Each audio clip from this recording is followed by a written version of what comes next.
Welcome to this video on managing extracts. You can download the dataset and workbook to follow along. This video builds on the workbook for managing metadata. If we're already connected to a data source and decide that we'd like to extract it, we can do so by right-clicking on the data source and selecting Extract Data. Tableau gives us various options for customizing the extract. For more information about these options, check out the online help. For now, we'll leave everything as it is and hit Extract. If the workbook has already been saved as a .twbx packaged workbook, the extract will automatically save as part of the packaged workbook.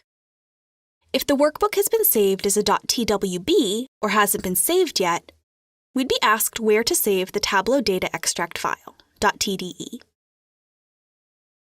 Notice that the icon here has changed from a single cylinder to 2 cylinders with an arrow on it. This indicates that the data has been extracted from its native environment into the fast data engine.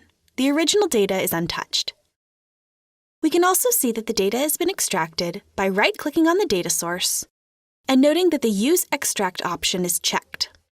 If we want to switch back to a live connection, we can do so at any time simply by unchecking the Use Extract option. If the underlying file has been altered or moved, unchecking the Use Extract option may prompt us to replace the file. Simply navigate to the new location of the file. And now note the icon is back to that single cylinder. But let's turn the extract back on. Because we're currently connected to a static copy of the data, if the underlying data were to change, the view would not update with that new data until the extract is refreshed. To do this, we right-click on the data source, go to the Extract menu, and click Refresh. Published extracts can have their refreshes handled by Tableau Server or Tableau Online. Check out the online help for more information. We can also create an extract right when we connect to data for the first time. Let's connect to another data source, clicking on the Connect Data icon in the toolbar, and we'll select Excel and choose our file, available for download under the video, and select Open. On the data source page here, we'll click Extract, and then back onto our sheet. Now that we have 2 data sources, we can explore an important feature in Tableau Desktop, the ability to replace a data source.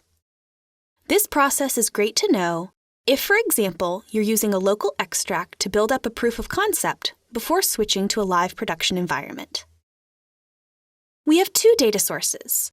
This blue check means that this is the primary connection currently being used in the viz. The link icons in the other data source mean we could do a data blend.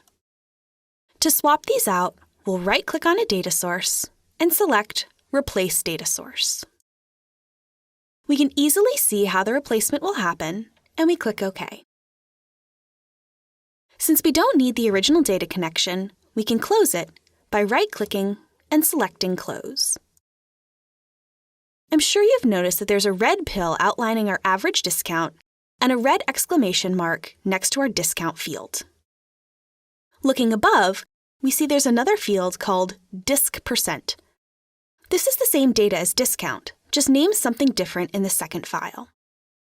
If we right-click on our original discount field and select Replace References, we can tell Tableau that the discount field should actually be that Disc%.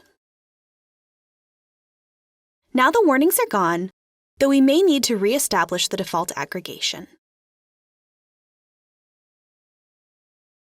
Thank you for watching this extracts training video.